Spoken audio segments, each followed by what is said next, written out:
Hello everyone, আমি অনুষিতি। আমার ব্লগে তোমাদের সবাইকে স্বাগত। তো এখন ভোর 5:30টার মতো বাজে।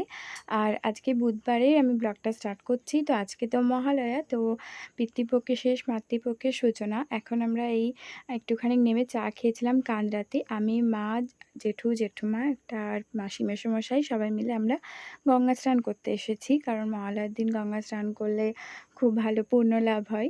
তো আমার বাবা আসতে পারেনি, কারণ বাবার একটা কাজ পড়ে গেছিলো সেজন্য। তো আস্তে আস্তে প্রায় 9:30 মতো বেজে গেছিলো। তারপরে গঙ্গা স্নান করে ওখানে গঙ্গা মাকে পুজো দিয়ে, তারপরে বজরংবলী মহাদেবের পুজো টুজো দিয়ে তারপরে এসে একটু টিফিন খেয়েছিলাম, কারণ পুজো দেওয়ার আগে তো খাইনি। আর একটা পিসিমণির সাথেও দেখা হয়ে গেছিলো বিয়ের অনেক দিন পর, মানে বিয়ের প্রথম দেখা হচ্ছে বিয়ের পর আমার।